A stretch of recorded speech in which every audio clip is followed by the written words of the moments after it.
Sa mundong ito, mayroong 54 na mahiwagang card. Maaaring ibahin ng mga may-ari ang mga card na ito sa mga guwantes upang makakuha ng kaukulang kapangyarihan. Halimbawa, ang kapangyarihan ng Three of Diamonds ay gawing marbles ang mga nahawakang bagay. Nakuha nito ang atensyon ng iba't ibang puwersa. Handa silang mag-alay ng kanilang buhay para makakolekta ng mas maraming card. Dahil sa mataas na antas ng mga salungatan, ang mga card ay nakakalat sa buong mundo sa magdamag. Pagkalipas ng ilang araw, isang mandurukot na nagngangalang Finn ang nag-scout ng mga target sa mga lansangan. Mabilis niyang nakita ang ilang mayayamang tao.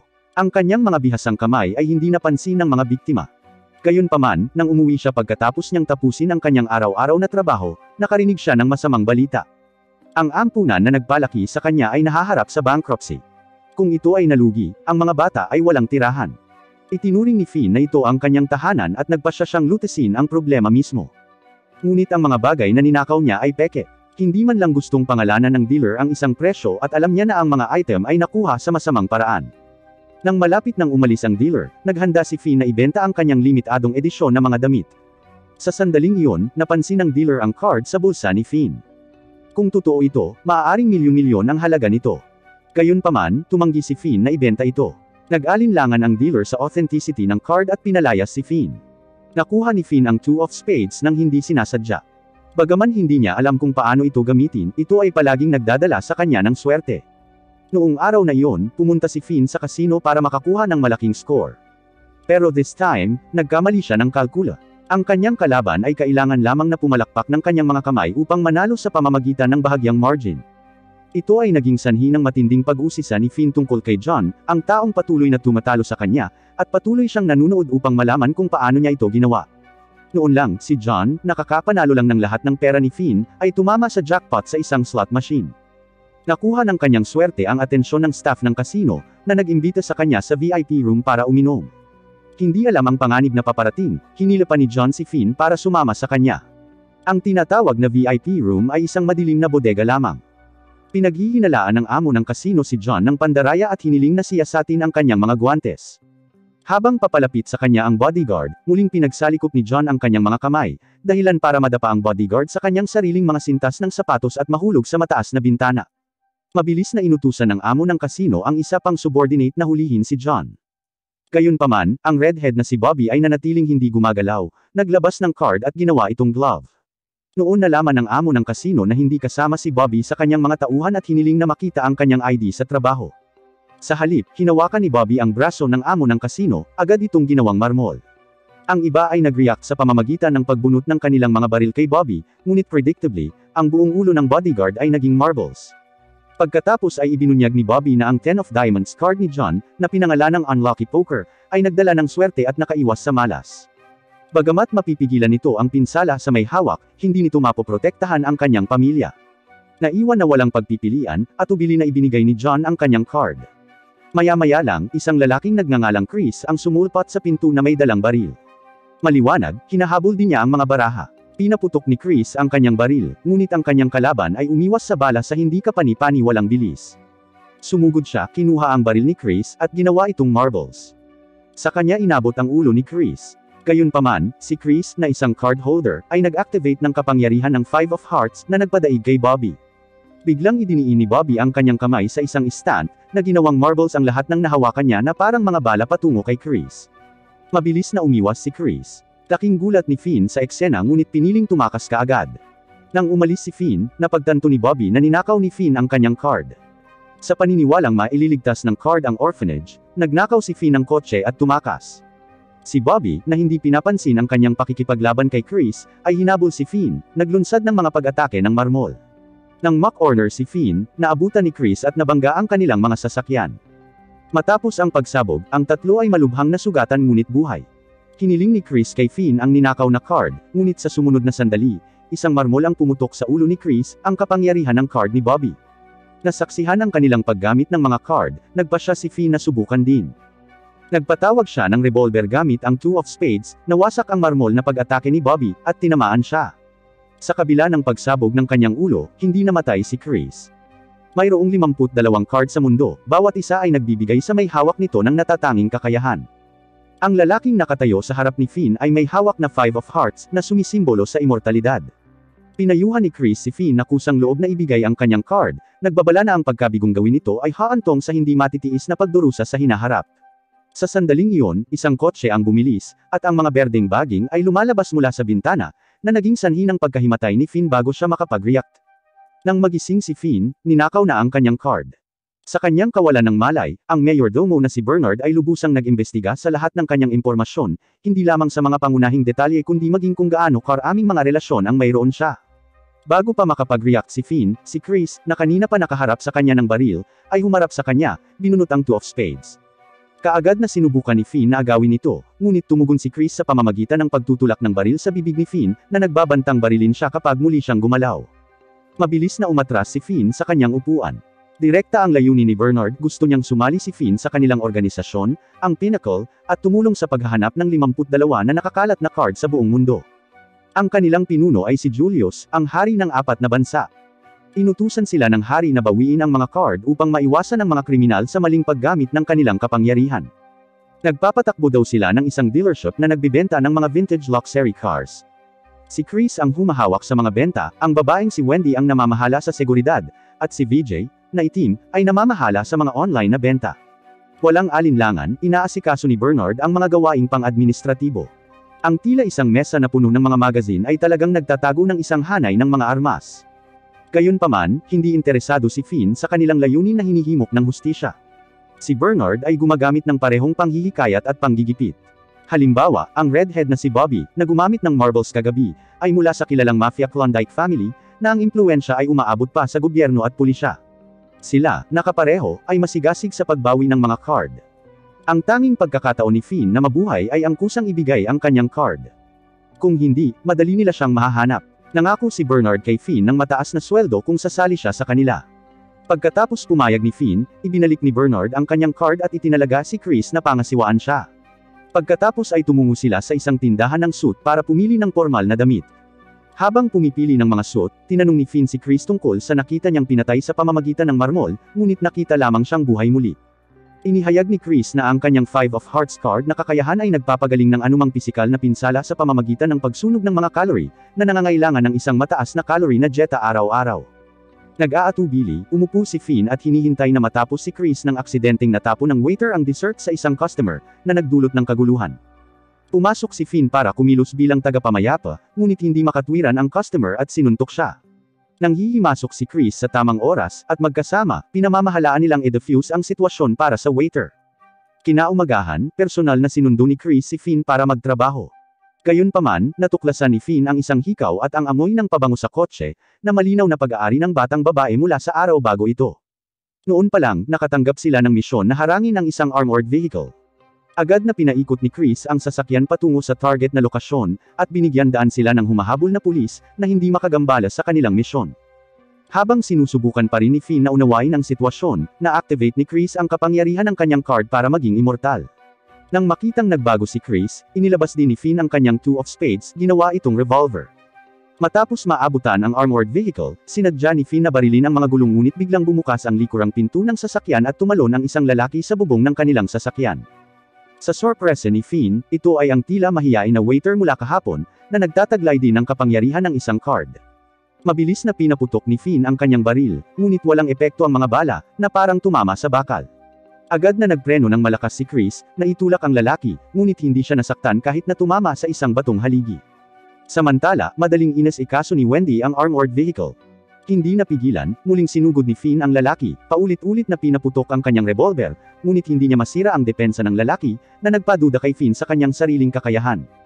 Nang hindi na maiiwasan ang ganting atake ng lalaki, sa kabutihang palad, muling lumitaw si Chris sa oras at pinilit ang lalaki pabalik sa bubong ng kotse. Gayunpaman, lubos itong ikinagalit ng lalaki. Binasag niya ang bintana ng sasakyan, hinawakan si Chris sa leeg, at naghatid ng suntok na nagpabasag sa gulugod ni Chris. Sa sandaling iyon, bumagsak ang sasakyan sa tubig. Sa rock-solid na kakayahan ng lalaki, ang pagpasok sa tubig ay parang pagpapakamatay. Gayunpaman, si Chris ay nakulong din sa loob ng kotse, hindi nakatakas. Sa sandaling iyon, muling nagising ang kakayahan ni Finn. Madali niyang nakikita ang ibabaw ng tubig at malinaw na nakikita ang sitwasyon sa ilalim ng tubig. Pagkatapos ay hinila niya ang gatilyo, nabasag ang bintana ng kotse sa tabi ni Chris, na nagpapahintulot kay Chris na makatakas. Kaya, ang unang misyon ni Finn ay natapos ng simple. Gayunpaman, sa loob ng koponan, si Finn ay itinuturing na isang pasanin dahil ang kanyang Two of Spades card ay nirerango bilang pinakamababa at ang kanyang lakas ay ang pinakamahina. Naglabas ng magical card ang bata. Sa tuwing na isa aktibo sa isang glove, ang card holder ay nakakakuha ng mga espesyal na kapangyarihan.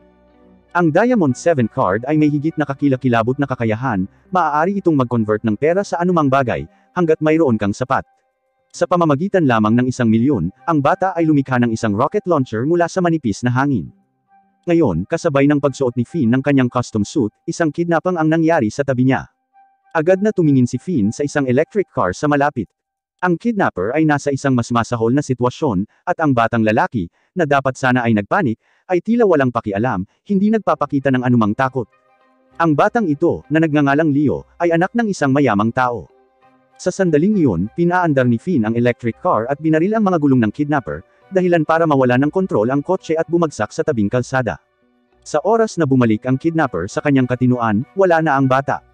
Pagkatapos ay hinila ni Finn si Leo papasok sa isang restaurant. Gayunpaman, hindi pinasalamatan ni Leo si Finn, sa halip, sinisi niya ito sa pakikialam. Walang tigil ang pagtatalo ng dalawa. Buti na lang at dumating ang kidnapper sa tamang oras. Ang magkapatid na kidnapper ay nagpapatakbo ng isang maliit na pabrika ngunit, sa hindi malamang dahilan, isang malaking kliyente, na ama ni Leo, ang biglang tumigil sa pakikipagtulungan. Ang ganitong sitwasyon ng dog-eat-dog ay normal, kung saan ang malalakas lamang ang maaaring umunlad. Ang magkapatid na kidnapper ay hindi maunawaan ang gayong mga kasabihan sa negosyo at agad na nagsimulang makipaglaban kay Finn. Hindi man lang tumulong si Leo. Sa kabutihang palad, dumating ang mga pulis sa oras at dinala silang lahat sa istasyon para sa pagtatanong.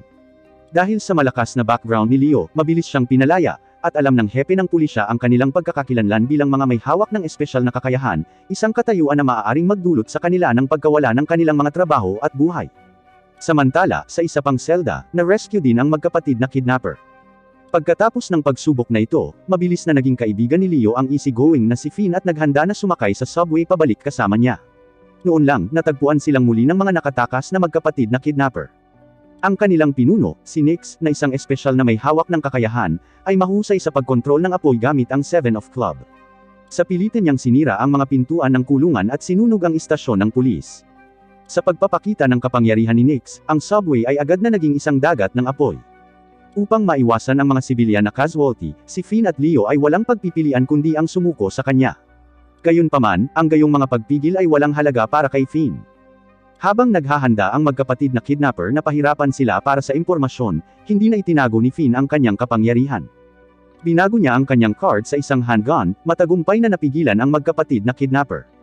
Gayunpaman, si Nix na kumokontrol sa apoy ay nanatiling nangingibabaw, at ang mga bala ni Finn ay natunaw sa kanyang apoy, na nagpapatunay na isa sa mga pinakamahinang kakayahan. Si Finn ay hindi makahanap ng anumang pagkakataon upang gumanti, at sa ilalim ng patuloy na pag-atake, mabilis niyang naabot ang kanyang limitasyon. Habang si Nix ay malapit ng maghatid ng huling atake, isang kotse ang humarang sa kanyang pag-atake. Ang bagong dating ay si Chris, na pagkatapos ay naghagis ng maleta kay Leo, na may laman pala ng pera. Tumigil din si Leo sa pagtatago ng kapangyarihan. Miyembro rin siya ng organisasyong Pinnacle, ngunit espesyal ang kanyang kakayahan, kaya niyang ibahin ang pera sa kanyang kamay sa katumbas na mahahalagang armas. Bagamat tila walang kabuluhan, para sa mga mayayaman, ang kakayahang ito ay pinasadya. Sa ilalim ng kapangyarihan ng pera, ang lahat, kabilang ang mga may hawak ng espesyal na kakayahan, ay dapat magbunga. Matagumpay na nakuha ni Leo ang 7 of Club. Ang hindi inaasahan ni Finn at Chris ay si Leo talaga ang may-ari ng isang franchise ng organisasyon ng Pinnacle at anak din ng presidente ng organisasyon. Ang babaeng ito ay ginugol ang kanyang buhay sa pagsasanay kung paano pumatay gamit ang isang kaluban ng espada, dahil sa sandaling bumunot siya ng kanyang espada, lahat ay magbabayad ng halaga. Maging ang mga kasamahan sa koponan na na-hostage ng mga kaaway ay desperadong lumalayo sa kanya, dahil siya ay nagiging ganap na baliw kapag ang kanyang espada ay binunot, mula sa isang masunuri na babae ay naging isang baliw na mamamatay tao na madaling mag-dispatch ng mga kriminal sa isang biro. Siya ay nagtataglay ng Ace of Spades, isang malademonyong espada. Sa tuwing bubunot siya ng espada, ang kanyang isip ay inaabot ng pag-ibig at kapayapaan, at siya ay kinokontrol ng kanyang pangalawang katauhan, si Love P, na mahilig sa walang ingat na pag-atake ng mga tao nang walang pinipili, na ginagawa siyang isang nakakatakot na mamamatay tao. Ang tanging paraan para pigilan siya ay ang pilit na kunin ang espada sa kanyang mga kamay. Ang kanyang pangalan ay Wendy, at siya ay isang miyembro ng koponan kasama sina Finn at Chris. Gayunpaman, madalas siyang dumating ng huli sa trabaho dahil sa madalas na pag-inom, at ang kanyang mga relasyon sa mga kasamahan ay karaniwan lamang. Sa araw na ito, nakatanggap ang organisasyon ng bagong misyon, ngunit inutusan si Wendy na manatili, na ikinagalit niya. Sa sandaling iyon, tumunog ang front desk phone, ngunit ang tawag ay napuno ng putok ng baril at hiyawan. Ito ay lumabas na isang grupo ng mga kriminal ang nagnanakaw sa isang bangko, at si Chris ay kinuha bilang isang hostage. Bagamat madali niyang napabagsak ang isang kriminal, binaril siya ng isa pa habang pinoprotektahan ang mga tumatakas na bihag. Nang hostage din ang mga kriminal para makatakas, ngunit bahagi lahat ito ng plano ni Chris na mangalap ng intelligence para sa operasyon. Sa kabila ng pag-alam na ang organisasyon ay natatakot sa kanyang kapangyarihan, iginiit ni Wendy na pumunta rin, na ayaw umasa sa sinuman. Samantala, matagumpay na naabutan ni Chris ang sasakyan ng mga kriminal at pinilit itong ipasok sa isang nakaharang na kalye.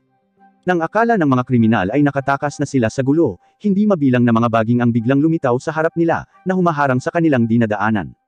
Ito ang kapangyarihan ng 3 of Club na hawak ni VJ. Kasabay nito, hinarang ni Wendy ang ruta ng pagtakas ng mga kriminal. Dahil sa kapangyarihan ng card, mabilis na pinasuko ni Wendy ang grupo ng mga kriminal. Sa sandaling iyon, natuklasan ni Wendy na ang mga kriminal ay mukhang mga hostage.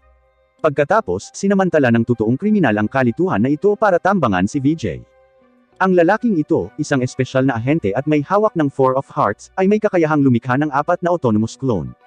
Kahit na ang mga ito ay hindi isang banta kay Wendy, ang pagharap sa maraming mga clone ay mahirap pa rin. Sa oras na iyon, binunot niya ang kanyang malademonyong espada na nagselyo ng mga kapangyarihan, at isang nakakatakot na nakamamatay na layunin ang dumaan. Tila nagbagong anyo si Wendy, pinapatay ang bawat kaaway sa isang welga. Si Finn, na nakatanggap ng balita tungkol sa sitwasyon, ay nataranta hanggang sa ipinaliwanag ni Chris ang kakayahan ni Wendy. Ang Ace of Spades ang nagpabago sa isip ng gumagamit, na ginagawa silang isang makina na nagpapasaya sa pagpatay. Nahaharap sa napakalaking kapangyarihang ito, ang dating mayabang na tao ay walang pagpipilian kundi ang sumuko. Noon lang, isang malaking safe ang nahulog mula sa langit at sinelyuhan si Wendy sa loob. Ito pala ay ginamit ni Leo ang kanyang kakayahan upang magpalit para sa pinakamatibay na safe. Ngunit sa sumunod na segundo, nakalaya si Wendy at sinugod si Leo, na sinira ang isang helicopter sa isang laslas. Ang nagsimula bilang labanan laban sa mga kriminal ay naging panloob na alitan. Hindi madaling sumuko si Wendy sa kanyang mga kasamahan, dahil tinatawag lamang siya ng mga ito kapag kinakailangan at pagkatapos ay natatakot na dumistansya. Nang akmang hampasin ni Wendy, dumating si Chris at ini-redirect ang kanyang target. Sa kabutihang palad, handa si Chris at ginamit niya ang kanyang card para maging immortal. Kung hindi, tiyak na napatay na siya ni Wendy. Pinayagan nito si Wendy na umatake ng walang pagpipigil, ngunit sinamantala din ni Chris ang pagkakataon na kontrolin ang malademonyong espada. Sa oras na napagtanto ni Wendy, naglunsad na ng pag-atake si Finn. Kahit na hinarang ni Wendy ang mga bala, naramdaman niyang may mali. Isang sunod-sunod na bala ang nagpatalsik sa espada ng demonyo. Ipinahayag ni Wendy na papatayin niya si Finn sa susunod na makita niya ito, na sumasalamin sa malungkot na landas na binanggit ng kanyang ama. Gaano man karami ang mga kaibigan ni Wendy, ang pagbunot ng kanyang espada ay nangangahulugan ng pagharap sa pag-iisa, isang pasanin ng kanyang napiling tungkulin bilang isang cardholder. Kahit na sumapi na sa organisasyon, nanatiling hindi nagbabago ang buhay ni Wendy mula sa isang ordinaryong manggagawa sa opisina, nagmamadaling sumakay sa bus sa panik, nahulog at hindi nakakasakay sa huling bus sa umaga, at dumadating ng late para harapin ang panunukso ng mga kasamahan. Gayunpaman, pagkatapos ng pagbabagong ito at paggising, naroon si Finn upang suportahan siya. Tinitiyak kay Wendy na anuman ang mangyari, sila ay nasa tabi niya dahil sila ay isang koponan. Sa sandaling iyon, pakiramdam ni Wendy ay parang nakita niya ang kanyang ama. Ang Ace of Spades ay isang kakayahan lamang, kung makaramdam siya ng kalungkutan ay nakasalalay sa sarili niyang puso. Dahil sa insidente ng bank robbery, nakuha ni Chris ang atensyon ng rookie police officer na si Sugar sa pamamagitan ng surveillance footage. Gayunpaman, ang lahat ng nauugnay na ulat ay tinanggal, at maging ang kanyang mga superior ay hindi pinapansin. Pinayuhan siya ng lahat na umatras, ngunit hindi pa handa si Sugar na sumuko. Sa panahon ng interogasyon ng mga kriminal, mabilis na natagpuan ni Sugar ang isang pambihirang tagumpay at isang mahalagang palatandaan. Sa mga sumunod na araw, binantayan niyang mabuti ang team ni Chris ngunit wala siyang nakitang kaina-hinalang aktibidad pagkatapos ng ilang araw ng pagsubaybay. Nanatiling kumbinsido si Sugar na tama siya, kaya isang gabi, nagbalat kayo siya bilang isang kaina-hinalang tao at hinikayat si Finn sa isang liblib na lugar, pagkatapos ay ginamit ang awtoridad ng pulisya para arestuhin siya. Samantala, inimbitahan ng amo ni Sugar na si Greg sa isang dinner party na dinaluhan ng iba't ibang celebrity at figure mula sa legal at illegal na mundo. Ang pangunahing panauhin ay si Van, ang pinuno ng lokal na mafia, ang Klondike family. Biglang inorganisa ni Ban ang party na may layuning gumawa ng halimbawa ng isang tao. Ang taong ito ay ang kriminal na inusisa ni Sugar. Si Ban ay pampublikong pinatay ang isang taksil sa pamilya, na mabilis na nahulog sa isang pool ng dugo, nanginginig. Sa kabilang banda, si Finn ay dinala sa istasyon ng pulisya ni Sugar. Pagpasok ng kanilang sasakyan sa isang intersection, isang truck ang bumangga sa kanila, at nabaligtad ang kanilang sasakyan. Sa kabutihang palad, pareho silang hindi nasaktan. Sa sandaling iyon, ang truck ay lumutang sa itaas nila, at sila ay makitid na nakatakas. Sa malapit, lumitaw ang isang figure, isang card holder din. Agad na ginamit ni Finn ang kanyang card para gawing handgun, ngunit ang mga bala na kanyang pinaputok ay naharang lahat ng babae, at maging ang kanyang kamay ay hindi mapigilan. Sa mundong ito, mayroong 52 card, bawat isa ay nakalink sa isang tapat na kabalyero na may natatanging kakayahan. Ang pagkolekta ng lahat ng mga card ay ginagawang hari ng mundong ito, nagtataglay ng kayamanan at kagandahan. Sa isang auction sa isang cruise ship, ang Five of Diamonds, na sumasagisag sa hustisya, ay available. Ang organisasyong Pinnacle, na kumakatawan sa hustisya, ay hindi maaaring palampasin ang pagkakataong ito, kahit na ang kanilang mga kakilakilabot na kalaban ay kasama si Norman, isang karibal sa negosyo na may 2 card holder. Binalak ng team ni Leo na palitan ng peke ang totoong card. Gayunpaman, lumitaw ang isang hindi inaasahang issue, si Finn ay nagsusuka mula ng sumakay, na humantong kay Leo na mag-alala tungkol sa tagumpay ng misyon, ngunit ang iba ay hindi madaling masiraan ng loob. Sa auction, dumalo si Leo bilang isang VIP, at si Finn, na nakabalat kayo bilang staff, ay ninakaw ang mga susi ng event manager at ibinigay kay VJ. Pagkatapos ay inilagay ni VJ ang mga susi sa isang baso ng alak para kolektahin ni Wendy. Bumalik sa kanyang silid, hinintay ni Wendy ang courier, aksidenteng natapon ang kanyang alak bilang isang pandaraya, at ginamit ang kanyang alindog para akitin ang courier na magpalit ng damit. Sa panahon nito, palihim na pinalawig ni VJ ang mga baging sa kwarto ni Wendy para nakawin ang ID ng courier. Para sa higit pang oras, inaantala ni Wendy ang courier gamit ang red wine. Nang makuha ni Chris ang mga susi sa labas ng silid, ginamit ni VJ ang mga baging para ipasa ang ninakaw na ID kay Chris. Naka-disguise bilang courier, matagumpay na nakapasok si Chris sa bodega. Habang papasok sila sa elevator, maayos na pinalitan ng isang kasabwat ang footage ng surveillance. Kailangan lang nilang buksan ang safe at palitan ang mga card. Maya-maya lang ay biglang nag-flicker ang mga ilaw sa elevator at may lumitaw na itim na lalaki sa likod ni Chris. Siya si Bliss, bodyguard ni Norman at isa ring card holder. Agad na winasak ni Bliss ang peking card na hawak ni Chris. Mabilis na ginamit ni Chris ang kapangyarihan ng kanyang card, ngunit alam na ni Bliss ang kanilang plano. Sa pagharap sa counterattack ni Chris, patuloy na kinukuryente ni Bliss si Chris ng 1,000,000 volts. Kung hindi dahil sa kawalang kamatayan ni Chris, naging abo na siya. Samantala, balis ang nakikipag-ugnayan si Leo sa kanyang mga kasamahan, ngunit lasing na si Wendy kasama ang courier. Dahil walang pagpipilian, kinailangan ni Leo na patuloy na magbid laban kay Norman. Kasabay nito, natagpuan ng may sakit sa dagat na si Finn si Chris. Nang muling sumiklab ang pagkahilo ni Finn, sinamantala ni Bliss ang pagkakataong makuha si Finn bilang leverage. Gayunpaman, sinipa ni Chris ang card display stand, gamit ang impact para iligtas si Finn. Habang papunta ang stand patungo sa venue, hinabol ito ni Finn, itinulak ito sa venue sa huling sandali, ngunit aksidenteng napabagsak si Leo. Nang ipagpatuloy na ni Leo ang pagbibid, sinukahan siya ni Finn, na naging dahilan para hindi makasali si Leo sa kanyang bid at pinayagan si Norman na matagumpay na manalo sa card. Gayunpaman, hindi pa tapos ang mga sorpresa. Lumitaw ang isang card holder mula sa Klondike family, gamit ang kanilang kapangyarihan para i-hijack ang card, na nagpapatunay na siya ang pinakamalakas sa mga nabunyag kamakailan. Kumpara kay Norman, na ninakaw sa kanya ang card, parang relaxed ang side ni Leo. Ang auction na ito ay hindi kailanman bahagi ng kanilang orihinal na plano. Nakakabaliw ang babaeng ito. Para manatili ang pinakamamahal niyang lalaki sa tabi niya magpakailanman, ginamit niya ang kanyang espesyal na kakayahan para idikit ang kamay nito sa kanya, isang kapangyarihang nagmula sa isang misteryosong card. Bilang mga card retriever, pinuntirya ni Finn at Chris ang babae. Si Chris ay dapat makagambala sa kanya habang tinangka ni Finn ang pagnanakaw.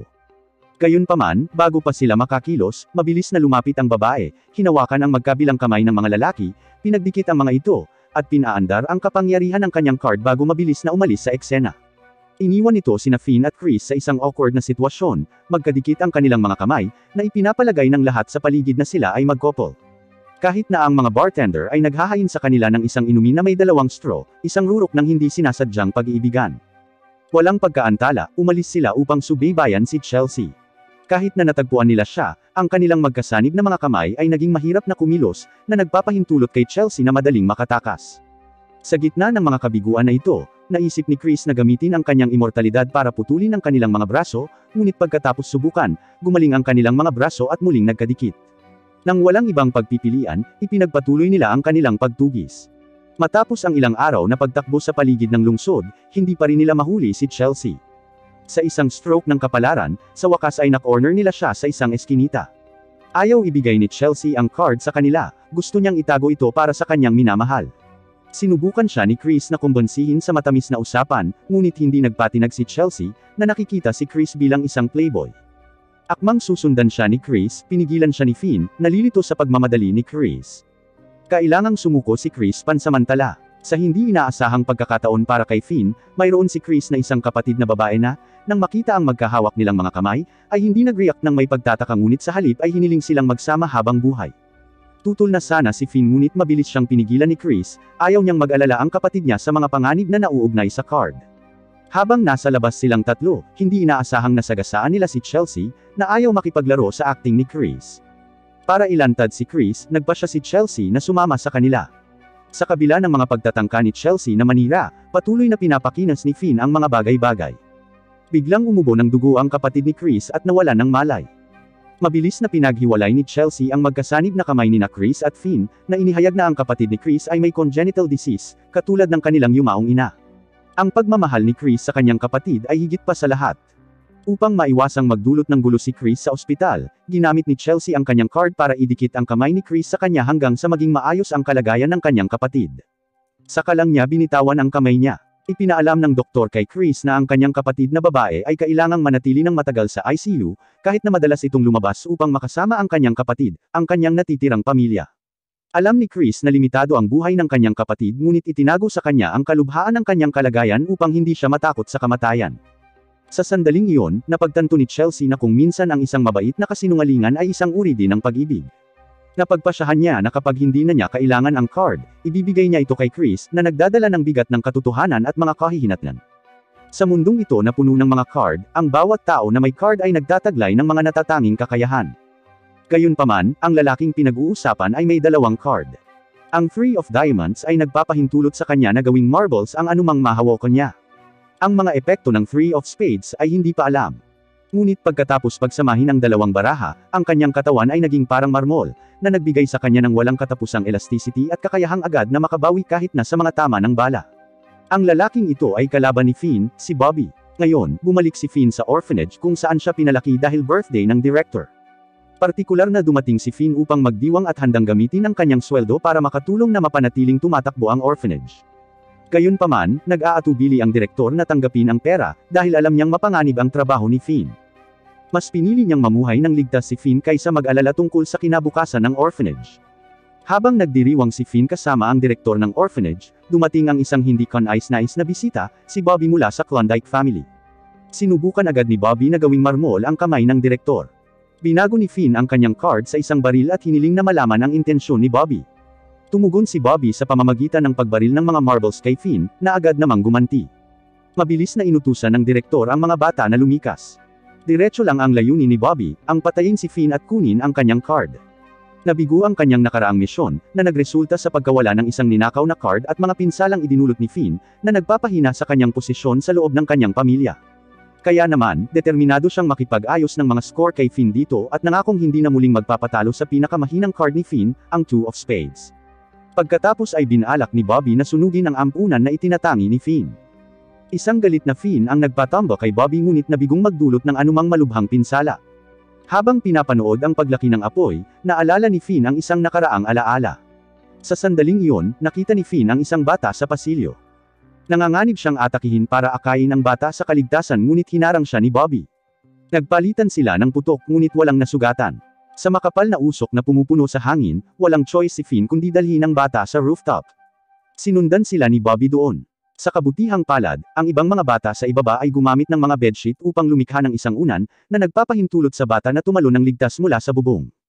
Nang wala ng pag-aalala, hinarap ni Finn ang walang humpay na pag-atake ni Bobby. Walang takot niyang isinara ang distansya at sinuntok si Bobby, na nagpalipad sa kanya. Ngunit nang mawala ang usok, may hawak na dalawang baraha si Bobby. Sa isang kislap ng liwanag, pinagsama niya ang mga card, pinagaling ang kanyang mga sugat at nagsiwalat ng tato sa kanyang mukha. Pagkatapos, iniunat niya ang kanyang braso at pinalipad si Finn gamit ang isang malakas na atake, at naging mas mayabang. Bumalik si Finn, ngunit ang nataman na braso ay naging isang masa ng mga marbles. Sa gulat, si Finn ay nahuli ni Bobby. Pinaputukan ni Finn ang ulo ni Bobby, ngunit agad ding nakabawi si Bobby.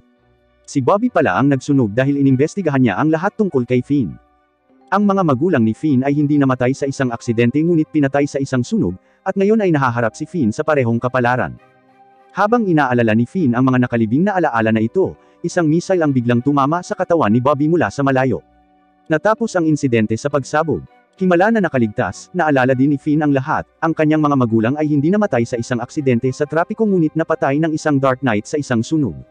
Sa mundong ito, ang paglalaro ng baraha ay nagtataglay ng mga natatanging kakayahan. Ang Five of Club ay nagbibigay ng kapangyarihan upang manipulahin ang mga bato, at ang Ace of Diamonds ang kumokontrol sa lahat ng bagay. Sa kabutihang palad, ang card ni Chris ay napakalakas. Ito ay nakapagpapagaling ng mga sugat at kayang buhayin ang mga patay. Kamakailan, ang sentro ng lungsod ay inatake, na nagdulot ng maraming sibilyan na casualty. Naniniwala ang organisasyon na ang pag-atake ay nauugnay sa isang card holder, kaya nagpadala sila ng card squad upang tulungan ang pulisya sa kanilang investigasyon. Naghinala si Chris na ang pag-atake ay isang diversion upang makagambala sa tunay na target, isang pagtatangkang pagpatay sa isang prinsipe na dumalo sa isang kaganapan. Tamang-tama, isang kakaibang babae ang lumitaw sa tabi ng prinsipe at ginamit ang kanyang kapangyarihan upang patayin ang lahat ng nasa sasakyan. Sa oras na dumating si Chris, 2 sospek na lamang ang natitira, ngunit nakatakas sila. Bilang mga opisyal na collector ng card, nakatanggap ang organisasyon ng Pinnacle ng agarang abiso upang maging ganap na alerto. Ang mga krimen na ginawa ng mga card holder ay lampas sa ordinaryong paghawak ng tao, at inutusan ng hari ang organisasyon na kolektahin ang lahat ng card ng mabilis upang maiwasan ang karagdagang kaguluhan. Dahil dito, ipinatawag ang isang emergency na pagpupulong, sina VJ at Wendy ay ipinares, si Leo ay nag-iisa, at si Chris ay nakipagtulungan kay Finn. Ang pagpapangkat na ito ay napagpasyahan dahil, mula noong insidente sa orphanage, si Finn ay nagkukulong sa kanyang sarili sa kanyang silid buong araw. Sa kabila nito, nanatiling matyaga si Chris. Samantala, isang cardholder mula sa Klondike family ang hindi inaasahang nakatanggap ng liham na nagpapakita ng mga galaw ni Finn at ng iba pa. Bilang resulta, sina Chris at Finn ay naharang ng mga kaaway sa sandaling nakasakay sila sa tren. Si Jasper, isang lalaking marunong magmanipula ng metal, ay nagbanta na papatayin ang lahat ng pasahero maliban kung ibibigay nila ang kanilang mga card. Ang kanyang kasama ay naglagay na ng malaking bato sa riles sa unahan ng tren. Gayunpaman, kitang-kita ang kawalan ng katalinuhan ni Jasper nang mabilis siyang pinatarante ni Chris sa ilang salita, na nagpapaalala sa kanya na mamamatay din siya kapag sumabog ang tren sa pag-crash. Sa paglipas ng panahon, lalong nabalisa si Jasper at hindi nagtagal ay nagkagulo ang buong sasakyan ng tren.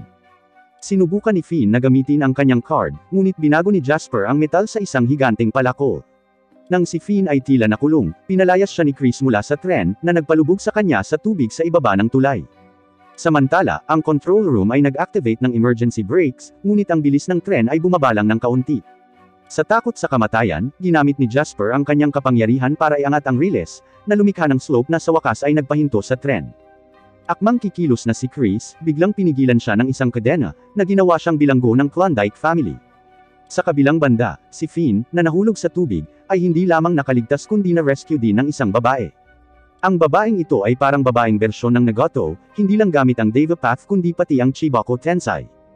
Ganyan ang mga kapangyarihang natamo sa pagkakaroon ng card. Sina Finn at Chris ang may pananagutan sa pagkuha ng mga naturang card. Gayunpaman, pagkatapos sumakay sa tren, inatake sila ng mga cardholder mula sa pag-alit na Klondike family. Nahulog si Finn sa isang ilog, at dinala si Chris. Nang magising si Finn, natagpuan niya ang kanyang sarili sa harap ng isang babae, si Aya, na target niya para sa misyong ito. Sa kasamaang palad, ang card ni Finn ay kinuha na niya. Walang sinasadyang masama si Aya dahil dati siyang miyembro ng parehong organisasyon. Sumali siya bilang isang magandang batang babae at nasiyahan sa paglalaro ng bayani, pagwawasto ng mga mali sa Jack of Clubs. Natapos ang kanyang pagiging epektibo nang isakripisyo ang kanyang unang kakampi. Ang organisasyon, na walang habag, ay agad na nagpadala kay Aya sa isa pang misyon. Ang pagkolekta ng mga card ang tanging pinag-aalala nila. Hindi lumaban si Aya ngunit ito ang naging dahilan ng kanyang pag-alis sa organisasyon. Ang breaking point para kay Aya ay dumating kaagad pagkatapos, dahil sa isang insidente na pinasimula ng isang ganting pag-atake. Anak ni Tyler, isa pang teammate, ang pinuntirya. Ang tanging paraan upang mailigtas ang bata ay ang paggamit ng kapangyarihan ng card, ngunit mahigpit na ipinagbabawal ng organisasyon ang personal na paggamit ng mga card. Lumuhad si Tyler, nakikiusap para sa isang exception, ngunit sinabihan siya ng pamunuan na harapin ang realidad at inutusan si Aya na kunin ang card ni Tyler. Nadismaya muli sa kalupitan ng organisasyon, pinanood ni Aya ang paglabas ng baril ng pinuno para patayin ang anak ni Tyler. Sa sandaling iyon, ang pinuno ay biglang naipit sa dingding, at hinimok ni Aya si Tyler na kumilos ng mabilis. Kaya, ang bata ay nailigtas, ngunit si Tyler ay namatay mula sa pilit ng paghawak ng 4 na baraha. Pagkatapos noon ay umalis na si Aya sa organisasyon at naghiwalay sa kabundukan. Ang batang naligtas ay si Chris, na misteryosong nauugnay sa organisasyon sa lahat ng panahon. Sa sandaling ito, tinitiis ni Chris ang matinding pagpapahirap mula kay Jasper, na humihingi ng 5 of Hearts. Bigla namang na-headbutt ni Chris si Jasper. Samantala, kusang loob na ibinigay ni Aya ang kanyang card kay Finn, na gusto niyang makita kung ano ang gagawin nito sa ilalim ng mga katulad na kalagayan, alam na sumali siya sa organisasyon upang kumita ng pera upang mailigtas ang ampunan. Sa sandaling iyon, marahas na yumunig ang lupa nang matagpuan sila ng isang cardholder mula sa Klondike family na si Alexander. Agad niyang itinaas ang isang masa ng mga sirang bato, na pinatalsik si Finn. Mabilis na ibinalik ni Finn ang card kay Aya, na ang mga kapangyarihan ay napatunayang higit na superior. Bago tumama ang pag-atake ni Alexander, ginamit ni Aya ang Deva Path para iligtas si Finn. Pagkatapos ay lumipat siya sa likod ni Alexander at ginamit muli ang Deva Path para bagsakan siya ng mga bato. Kasunod ng Deva Path, pinakawalan niya ang Chibaku Tensai, na naakit ang lahat ng nasa malapit kay Alexander. Gayunpaman, si Alexander, tulad ni Kurama, ay pilit na nakatakas sa mga hangganan ng Chibaku Tensai. Tinapakan niya ang lupa, na-trap si Finn gamit ang mga haligi na bato at naging sanhi ng pagbagsak ng lupa sa ilalim ni Aya nang siya ay umatake, na nagpahulog sa kanya sa hukay. Maya-maya lang ay may isang sasakyan na humaharurot papunta sa kanila. Binaligtad muli ni Alexander ang buong lupa, ngunit sinipa siya ni Chris. Ang hindi masisirang kalikasan ni Chris ay nagpapahintulot sa kanya na malayang manipulahin ang sitwasyon, ngunit napansin ni Finn na sa pagkakataong ito ay hindi ginamit ni Chris ang kanyang kapangyarihan upang pagalingin ang kanyang mga pinsala. Sa halip, kinuha niya ang card ni Alexander at, nakakagulat, tinutukan ng baril si Finn sa susunod na segundo. Sa mundong ito, ang bawat taong may card ay may natatanging kakayahan, ngunit walang sinuman ang makakatakas sa kapangyarihan ng pag-ibig. Napaharap sa pagtatanong ni Chelsea, walang sinabi si Chris at pasimple siyang hinalikan. Sinampal siya ni Chelsea, ngunit interesado lang si Chris sa package na inihatid niya, 3 card na may parehong rango. Ang 5 of Hearts ay kanya, na nagbibigay sa kanya ng immortalidad. Ang 5 of Spade ay mula sa isang cardholder na nakasalubong niya ng nagkataon, at ang 5 of Diamonds ay ipinagpalit sa isang auction, na siyang card na dati nang ninakaw ng Klondike family. Sa katunayan, napalitan na niya ito. Ang aksidente sa panahon ng operasyon ay sinadya. Nag-leak si Chris ng impormasyon sa cardholder ng Klondike family para agawin ang 5 of Club mula kay Alexander. Sa ganitong paraan, maa-activate niya ang kapangyarihan ng 4 na magkakaparehong card tulad ng kanyang ama. Kaya lang, biglang pinalibutan ng mga pulis si Chris. Mabilis siyang tumakbo para magtago. Habang naghahanda siyang gamitin ang kanyang card powers, sa hindi inaasahang pagkakataon, lahat ng pulis ay inatake ng Klondike family. Bagamat hindi sigurado kung bakit, may mas mahahalagang bagay si Chris na dapat asikasuhin. Samantala, muling nagising si Finn na nabaril. Ang defensive power ng card ay hindi nabasag, at eksaktong na-shoot ni Chris kung saan nakalagay ang card ni Finn sa kanyang bulsa. Ipinaalam ni Leo kay Finn na si Chris ay pinatalsik sa organisasyon at naging most wanted person, na nagnakaw ng 4 na magkakaparehong card. Ang layunin ng mga aksyon ni Chris ay hindi alam dahil ang Klondike family ay nagsimula na sa kanilang pagkilos. Lahat ng miyembro ng organisasyon, kasama si Leo, ay pinaghihinalaang kinukulong si Chris, lalo na si Finn. Maging ang kanyang card ay sapilitang kinumpiska, at isang bagong cardholder, si Owen, ang naatasang pumatay kay Chris. Noon lang, lumapit kay Finn ang direktor ng orphanage. Ibinigay ni Chris ang lahat ng kanyang naipon sa direktor para tumulong sa muling pagtatayo ng ampunan. Nang makita ito, hindi mapigilan ni Finn ang mapangiti. Si Chris pa rin ang mabait na playboy noon pa man. Biglang naisip ni Finn ang kapatid ni Chris at naalala ang sinabi ni Aya tungkol sa kapangyarihan ng card na buhayin ang mga patay. Agad namang lumabas si Finn. Kasabay nito, ang Klondike family ay naglulunsad ng isang malawakang pag-atake. Ang mga ordinaryong gwardya ay walang kalaban-laban para sa pamilya, at ang mga kapangyarihan ng organisasyon ay kailangan para lumaban. Samantala, nang makarating si Finn sa ospital, wala na ang kapatid ni Chris, tanging isang tala na lamang ang natitira sa kama. Dinayal ni Finn ang numero sa note at tulad ng hinulaan ni Chris, si Finn ang nakahanap ng clue. Sa kabila ng babala ni Finn kay Chris tungkol sa mga epekto ng paggamit ng apat na card, determinado si Chris na iligtas ang kanyang kapatid na babae. Pagkatapos ng lahat, siya na lang ang natitirang pamilya niya at ang huling pagkakataon niya. Ito ang pinakakapanabik na pagtatapos sa anime. Sinira ng pinakamahinang cardholder ang seal, na itinutulak ang mga kakayahan ng card sa kanilang limitasyon at naabot ang target na milya ang layo ng may katumpakan. Gumagamit si Leo ng bilyon-bilyong pera para mahiwagang lumikha ng isang gintong tulay, habang ang hindi nakatali na si Wendy ay lumalaban ng todo, nakikipaglaban sa mga kaaway sa buong lungsod. Samantala, ang lahat ng miyembro ng organisasyon ay nasa loob ng palasyo, hinaharangan ng isang pag-atake mula sa Klondike family, na hindi nakayanan ang sitwasyon ni Chris. Napapaligiran ng pera, patuloy itong ginagawang katumbas ng mga armas ni Leo para lumaban ngunit nananatiling nag-aalala tungkol kina Chris at Finn. Ang kanyang ama, isang nakatataas, ay sinusubaybayan ang lahat, iginiit na ang kaligtasan ng hari ay dapat unahin. Sa kabilang banda, nang papaalis na si Finn, binuksan niya ang pinto para lamang mapabagsak ng mga miyembro ng organisasyon.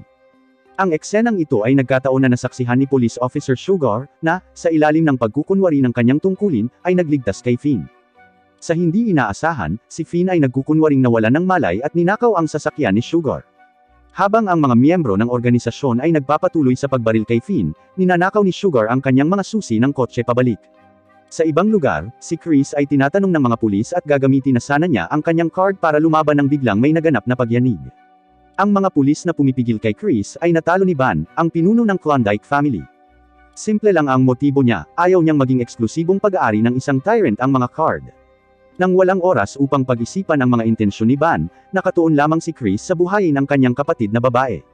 Mabilis na nalaman ni Finn ang posibleng destinasyon ni Chris, ang dati nilang binisita na Ferris wheel. Sa sandaling ito, biglang lumitaw si Bernard sa screen. Nagtanim siya ng listening device kay Finn habang siya ay walang malay. Noon lang, lumitaw muli ang babae mula sa Klondike family. Sa pamamagitan lamang ng isang kaway ng kanyang kamay, pinalipad ang sasakyan ni Finn. Sa kabutihang palad, hindi nasaktan si Finn. Habang naghahanda ang kaaway para sa pangalawang pag-atake, tinulungan ni Chelsea si Finn na makatakas sa range ng pag-atake. Si Chelsea ay nasugatan habang iniligtas si Finn, na iniwan siyang umasa sa kanya. Si Bernard, na nalaman ang lokasyon ni Chris, ay pinili na huwag magulat sa organisasyon ngunit tahimik na ipinaalam kay Leo. Agad na humingi ng pahintulot si Leo sa kanyang ama na hanapin si Chris kung maalis na ang mga kalaban sa palasyo. Gayunpaman, ang tugon ng kanyang ama ay nakapanghihina ng loob. Ang target lang nila ay ang mga baraha. Dahil sa galit, ginamit ni Leo ang lahat ng pera sa paligid niya para gumawa ng maraming anti-tank cannon. Hindi lamang ang mga kalaban kundi pati ang palasyo ay muntik ng masira. Nang itulak ni Leo ang pintong pinoprotektahan niya, wala siyang nakitang ama o hari doon. Agad niyang inutusan sina Vijay at Wendy na lumikas at hanapin si Chris. Nasa lugar si Chris na hinulaan ni Finn. Samantala, hindi pa rin napigilan ni Finn ang paghabol ng babae. Hinarang ni Wendy, na dumating, ang pag-atake at inilabas na ang kanyang malademonyong espada. Huminto ang isang sasakyan sa harap ni Finn, si Bernard iyon. Marahil ang baliw na si Wendy lamang ang nagkaroon ng pagkakataon na labanan ang kaaway na ito. Ang labanan sa pagitan ng dalawang babae ay nagwawasak. Si Police Officer Sugar, na may hawak na baril, ay nagbabala sa kanila na huminto, ngunit hindi nila ito pinansin. Biglang sumilay ang nakakasilaw na liwanag mula sa Ferris wheel. Naunawaan ni Finn na na-activate ni Chris ang kapangyarihan ng apat na baraha. Dahil sa sitwasyon, walang makakapagpahinto kay Chris.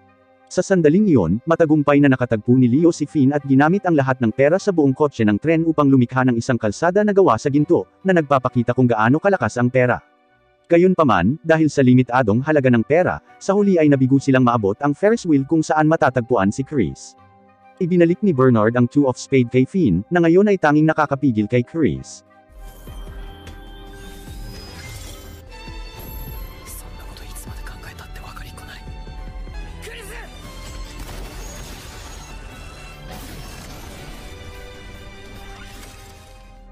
Matagumpay na nailigtas ni Finn si Chris, ngunit sa paggawa nito, sinira niya ang pagbabawal sa paggamit ng apat na baraha. Kahit na hindi nito pinagaling ang kanyang kapatid na babae, ang kanyang buhay ay hindi na nasa panganib, at si Chris mismo ay hindi namatay mula sa backlash ng mga baraha. Bumalik sa katahimikan ang Klondike family. Tungkol sa paghawak kay Chris, pinatalsik ng organisasyon sina Finn at Chris. Gayunpaman, sa panahon ng pamamalagi ni Chris sa ospital, si Finn ang unang bumalik sa organisasyon, at si Chris ay naging subordinate ni Finn.